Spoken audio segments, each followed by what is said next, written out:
आज की बात, किसी के वक्त पर हंसने की गलती न कर बैठना। ये वक्त है जनाब, चेहरे याद रखता है। शहर हैदराबाद में फिर एक मरतबा चबूतरा मुहिम का आगाज हो चुका है। क्या कुछ है आज के इस खबरनामे में। आदाब नाज़रीन, मैं हूं अजीम शेख। फैक्ट न्यूज़ के उर्दू खबरनामे में आपका इस्तकबाल है। खबरों से खबर डालते हैं सुर्खियों पर एक नज़र। शहर में चबूतरा मुहिम का दोबारा आगाज, जगह जगह पुलिस चौकस। लॉकडाउन में ऑटो ड्राइवर्स पर पुलिस का जुल्म। नई दिल्ली में केजरीवाल के हाथों 9 दवाखानों में ऑक्सीजन प्लांट का इफ्तिताह। शहर में फिर एक कत्ल की वारदात, पुलिस पर सवालिया निशान। हैदराबाद अमरीकी कॉन्सुलेट में तलबा के लिए वीज़ा खिदमत बहाल। इलाके एलबी नगर और कंचनबाग में पुलिस की जानिब से चबूतरा मुहिम का आगाज हो चुका है। नौजवानों को हिरासत में लिया गया और वालिदैन से काउंसलिंग की गई। पुलिस ने वालिदैन को खबरदार किया कि अपने बच्चों को गैर जरूरी बाहर ना निकाले, वरना कानूनी कार्रवाई की जाएगी।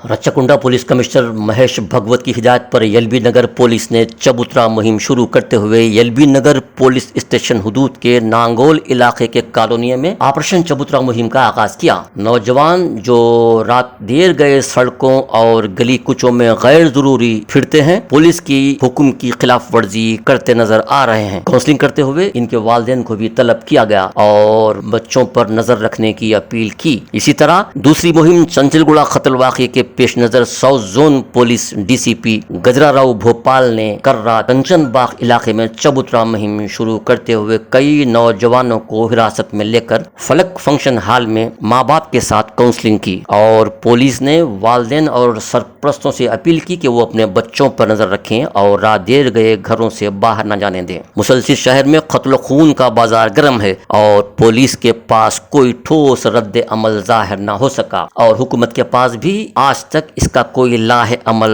नजर नहीं आया। ऐसा लगता है कि हुकूमत अंदरूनी खलफशार में फंसी हुई है और पुलिस हुकूमत की गिरफ्त से आजाद नजर आती है। चबूतरा मुहिम भी पिछले 2 साल पहले शुरू हुई थी, लेकिन लॉकडाउन की नजर हो गई। इसके बाद लॉकडाउन से और बहुत सारे जुर्म मंजर आम पर आना शुरू हुए, जिसकी सबसे बड़ी वजह बेरोजगारी है और दूसरी तरफ लोन नहीं देती गवर्नमेंट और तीसरी जानिब नौकरियां नहीं मिलते और लॉकडाउन पे लॉकडाउन आइंदा वक्त ही बताएगा क्या होने वाला है। शहर हैदराबाद में लॉकडाउन से यूं तो सब ही परेशान हैं, लेकिन ऑटो ड्राइवर सबसे ज्यादा परेशान हो रहे हैं क्योंकि ज्यादा ऑटो किराए के होते हैं। जिनके ऑटो जाती होते हैं वो भी फाइनेंस पर चलाया जाता है।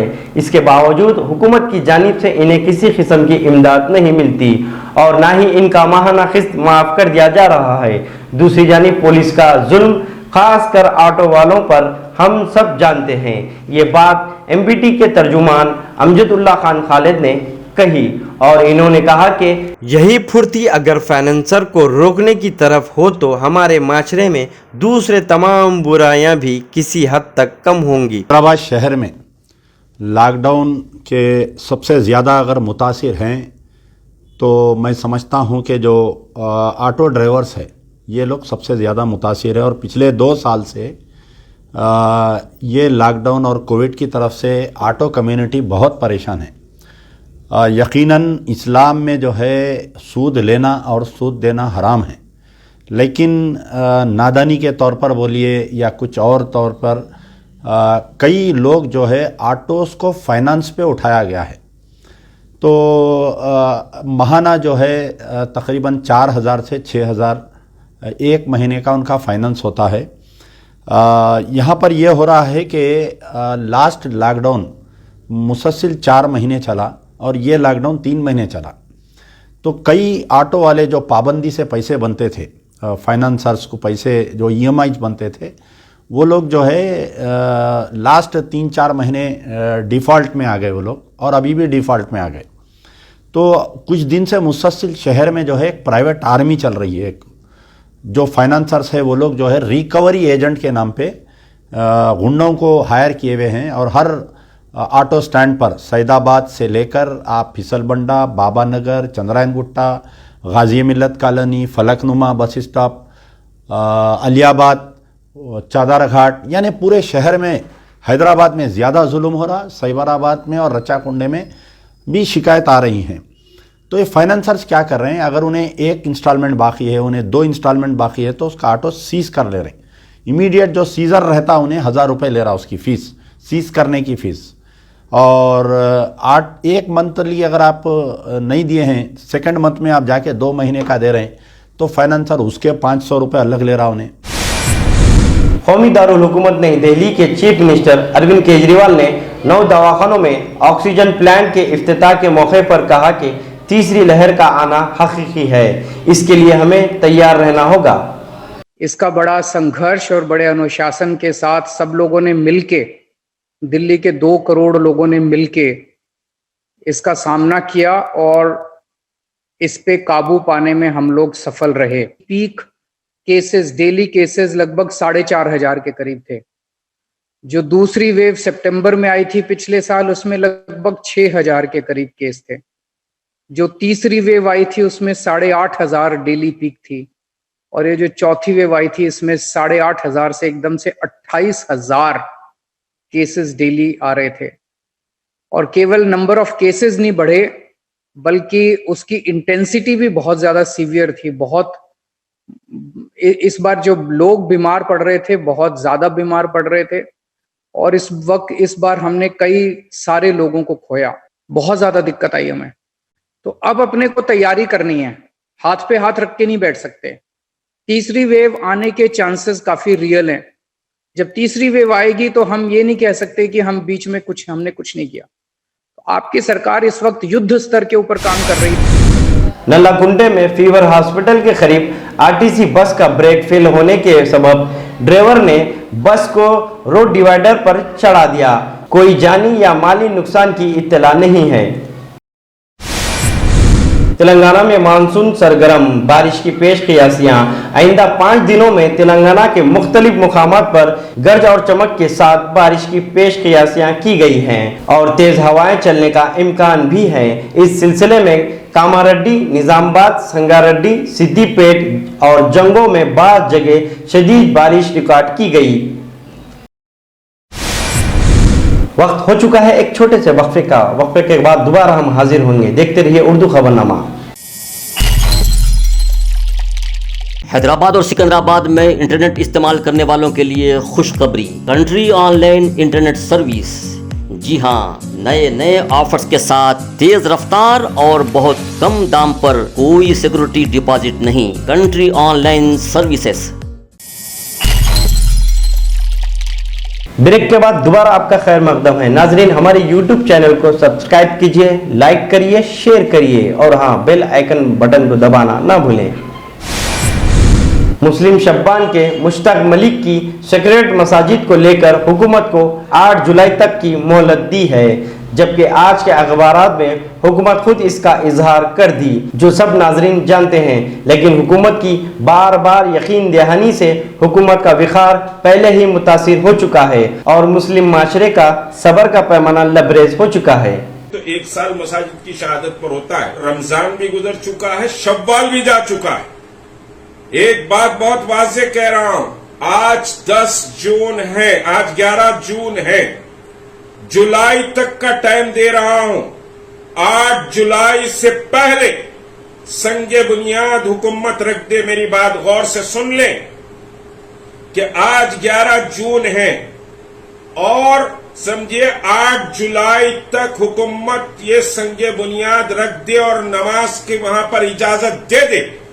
अगर ये नहीं होगा तो फिर बहुत बड़ा तूफान रियासत में समझिए कि साहब हम खड़ा करेंगे मसाजिद के ताल्लुक से, और पूरी हिकमत अमली के साथ समझिए कि पूरी रियासत को कॉल दी जाएगी मसाजिद के मसले में। फिर तेलंगाना के मुसलमानों के गैज़ो गज़ब का आप समझिए कि साहब आप उसको भुगते। और सेक्रेटेरिएट मसाजिद अगर समझिए कि ये मुश्ताक मलिक और ये ज्वाइंट एक्शन कमेटी जिद्दोजहद नहीं करती तो ये सेक्रेटेरिएट मसाजिद का समझिए दास्तान पारीना बना देना चाह रहे थे। जिस तरह एक खाने की मस्जिद समझिए कि आज भूल गए, एक खाने की मस्जिद मैं नहीं भूला हूं और अल्लाह रब्बुल इज्जत वक्फ बोर्ड चेयरमैन को समझिए कि इस मसले पर माफ नहीं करेगा। अब आप कह रहे हैं कि साहब हम रख देंगे, हम रख देंगे, हम रख देंगे। कब? कयामत को रखेंगे। 8 जुलाई को डेडलाइन दी जा रही है। बाज लोग यकीनी तौर पर एक तमस्कुर उड़ाएंगे कि मुश्ताक मलिक साहब डेडलाइन पे डेडलाइन देते हैं। डेडलाइन जब देता हूं तो अमल करके बताता हूं और हुकूमत झुकती है। एक खाने की मस्जिद का मसला भी आएगा। तेलंगाना में कांग्रेस के कारकुनों ने पेट्रोल की कीमतों के खिलाफ एक अनोखा एहतजाज करते हुए हुसैन सागर झील में एक मोटरसाइकिल को फेंक दी। रियासत में मुख्तलिफ मुकामात पर कांग्रेस की जानिब से एहतजाज किया जा रहा है, जिसमें सरकर्दा शख्सियत और सीनियर रहनुमा हिस्सा ले रहे हैं। कांग्रेस ने कहा कि तमाम लोग इस एहतजाज में हिस्सा लेकर अपने गम गुस्से का इजहार करें। चीफ जस्टिस ऑफ इंडिया की शहर में आमद पर रियासती गवर्नर तमिलिसाई सुंदराराजन और चीफ मिनिस्टर के चंद्रशेखर राव ने राजभवन ने चीफ जस्टिस ऑफ इंडिया का शानदार खैर मकदम किया।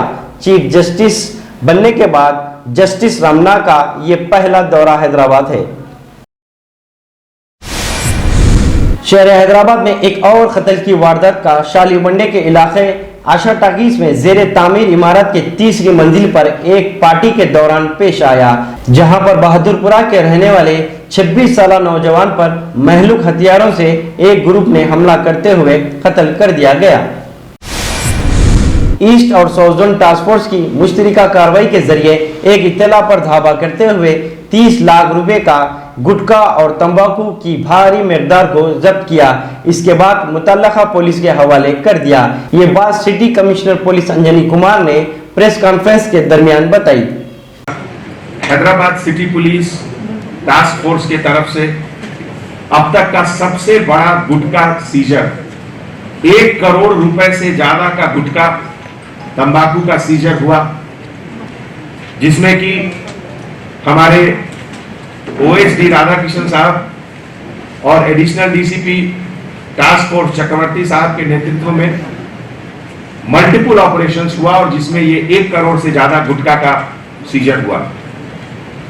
हैदराबाद सिटी पुलिस के तरफ से हमारा ये कमिटमेंट है कि हैदराबाद में गुटखा, पैकाटा, मटका, गैम्बलिंग डेन, ये सब हम लोग नहीं रहने देंगे। हैदराबाद और तेलंगाना के बॉर्डर में जो बीदर कर्नाटका में है और नांदेड़ महाराष्ट्र में है, वहां से बहुत लोगों का लिंक होता है और उससे ये लोग गुटखा का ट्रेड करते हैं।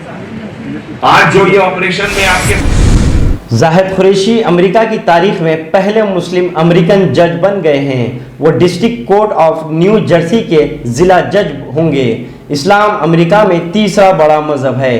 पाकिस्तानी जाहिद कुरैशी साबिका में होमलैंड सिक्योरिटी, यूएस अटॉर्नी के दफ्तर और फौज में काम कर चुके हैं।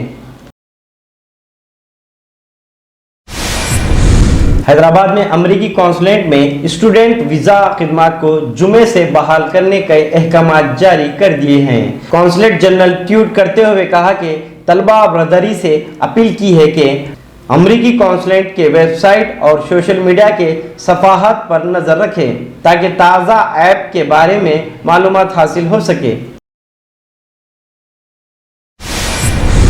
खबरों के इख्तिताम से कबल फिर एक मरतबा डालते हैं सुर्खियों पर एक नजर। शहर में चबूतरा मुहिम का दोबारा आगाज, जगह जगह पुलिस चौकस। लॉकडाउन में ऑटो ड्राइवर्स पर पुलिस का जुल्म। नई दिल्ली में केजरीवाल के हाथों 9 दवाखानों में ऑक्सीजन प्लांट का इफ्तिताह। शहर में फिर एक कत्ल की वारदात, पुलिस पर सवालिया निशान। हैदराबाद अमेरिकी कॉन्सुलेट में तलबा के लिए वीजा खिदमत बहाल। आज की खबरों में बस इतना ही। ताज़ा तरीन खबरों को देखने के लिए देखते रहिए फैक्ट न्यूज़ उर्दू खबरनामा। अजीम शेख को दीजिए इजाज़त। शब खैर।